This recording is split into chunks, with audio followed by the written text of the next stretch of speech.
I was sitting in the family room, watching an old rerun on TV.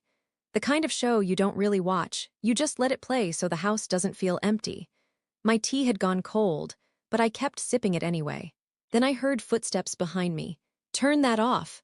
Before I could react, the remote was pulled out of my hand. You don't need to be in here all day, he said. Sit in your room, this is the living room now. My daughter stood there. She said nothing, she didn't look at me. I quietly got up, picked up my purse and keys, and walked out of my own house.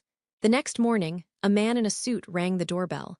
But before I tell you why, let me tell you how it came to this. My name is Margaret Collins. I'm 68 years old. This house was built 40 years ago, my late husband and me.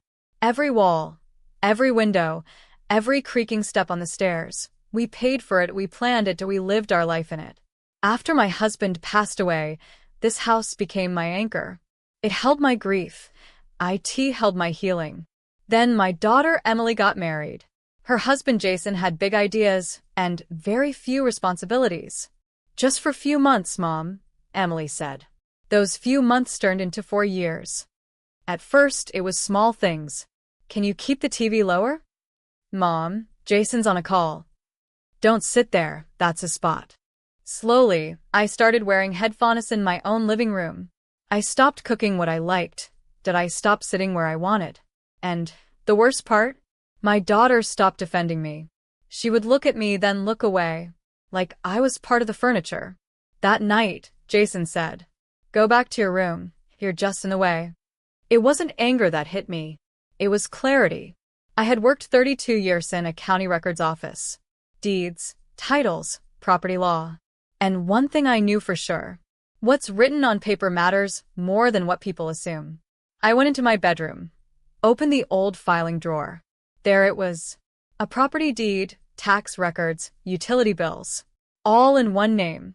Margaret Collins. Not Jason, not Emily. I looked at myself in the mirror. Gray hair, simple clothes. And a woman who was done apologizing for existing. As I walked past the living room, Jason was sprawled on the couch. "Where are you going now?" he smirked. I didn't answer. I closed the door behind me. And for the first time in years, I felt free. I spent the night at a small hotel. The next morning, I called an old friend, a real estate attorney. "Do you own the house?" he asked. "Yes." "Any lease agreement?" No. "Then you're within your rights."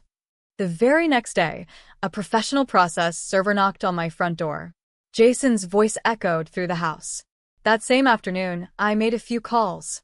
Heavy checkmark internet.